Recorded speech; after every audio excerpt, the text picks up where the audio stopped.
Hey everyone, welcome back to my channel. If you're new here, I'm Sam and I'm an instructional designer working in tech. I recently made a video of 12 jobs for career transitioners because I myself have transitioned from one career into tech and I didn't really know what jobs there were out there as possible, potential career switches. And so I wanted to make a list of 12 or so jobs that you might not know about. Link video 1 down below if you haven't watched that one yet. Go ahead and watch that one because we're going to cover 12 more careers that you could look into if you're looking to transition into tech. Let's get started. So the first job I'm going to talk about is an office manager. Office managers will work at a tech company, usually in person, and they manage and coordinate all the different things that happen in the office. So that could be, vendors that are coming in to stock different food. That could be managing who comes in and out of the office, managing all the supplies in the office, generally checking to make sure everything in the office is working well, calling the plumber if the office bathrooms stop working. So the next role to consider is an executive assistant. An executive assistant is an assistant to either the CEO, the CFO, which is the chief executive officer, the chief financial officer, the chief product officer. And they spend a lot of their time coordinating and managing the calendars and the day-to-day of these executives. They send emails, arrange phone calls, etc., because the executives don't really have time or need to do that on their own. So they have executive assistants in order to make their lives easier. The third job is a technical writer or a docs writer. So if you've ever looked up a Help Center article, if you're confused on how a software works and you've looked up a Help Center article on their website, those articles were written by a technical writer or a docs writer.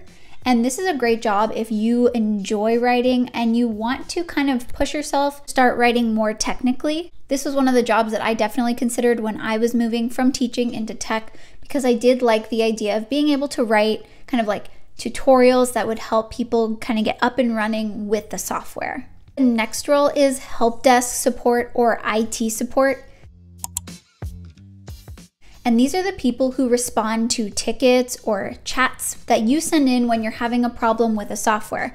So if you ever see those little chat bubbles at the bottom right corner of any website, if you're booking an airline, you see that little help icon at the very bottom and you can chat with someone or message someone or send in an email because you're having trouble with your booking or whatever. The people on the other end of those tickets or on the other end of those chats are called, support agents or help desk agents. These are the people that really help to serve the customer and help resolve any requests that they might have. So if you like troubleshooting or problem solving, this could be a really great step to take in your tech career. What I really like about a help desk role is that there's so many different levels of help desk because once you're, you have a little bit of experience, you can very easily move up the ranks to level 1, 2, 3, all the way to help desk manager, etc. Next role is learning and development or talent development. And these are the people who help support onboarding and upskilling of individuals within a company. So they can build internal trainings and they can help different people that are part of the company up-level their skills. This role is very similar to an instructional design role or a learning experience design role. However, these are for more internally focused trainings rather than customer-facing trainings. And what I mean by internally facing trainings is that people inside the company will take the trainings that learning development or talent development people make. So next up is HR associate. So an HR associate is really in charge of, once someone has been hired by your company, they're the ones who set up the benefits, the payroll, and they manage all of the resume and contact information of the candidates who have been hired. Sometimes they do play a role in recruiting, but for the most part, they kind of step in once a candidate has been hired and they help them get through that onboarding process. This type of role is really, person to person facing. So if you enjoy talking with people and getting to know people and, helping them become familiar with the company, this could be a great option for you. Up next, we have a UI designer. These are the people who design the user interface for different websites or different apps. If you've ever seen a really pretty website and you think that it looks so beautiful, it's so easy to navigate, that's generally done by a UI designer, and UI stands for user interface. Next up, we have a content writer. Content writer is someone who writes all the content and text for a website. Some non-technical FAQ type of documents that are on a website or on some sort of like tech software's website, it might be written by a content writer. These are the people who also write company blogs, company newsletters, and really are the ones that are in charge of the voice and how the company presents itself to potential customers. This could be a fun role if you're really into like branding and having a different voice. You're interested in like supporting the voice of a company and want to learn how you can write to fit that voice. Next up, we have a social media strategist. This is the person who creates the strategy for a company's social media. So if a company has like an Instagram or a TikTok or I don't know, a Twitter, then these are the people who are going to come up with that strategy of like what to post, when to post it, how to post it.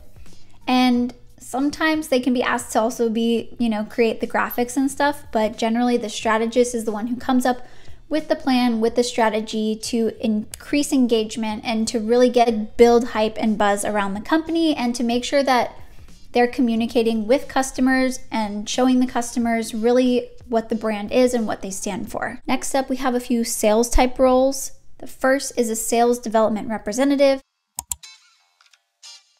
These are the people who do a lot of cold calling and call different companies or individuals to see if they're interested in trying the product that they're trying to sell. Now, this is like kind of the base level of the sales org. So when you start, if you're a sales development representative, just be ready to do a lot of cold calling, do a lot of phone calls, talk to a lot of people to get those leads.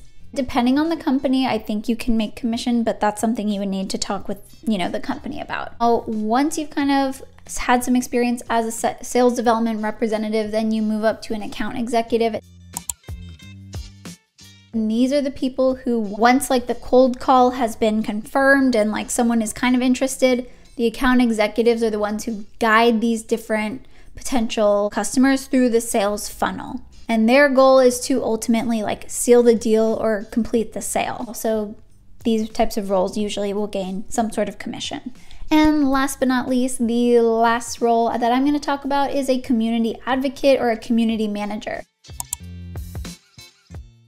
So there are some tech companies who have like a Facebook group or a Facebook page or a LinkedIn page or some sort of like Instagram account that people who use the product can be a part of and they can follow.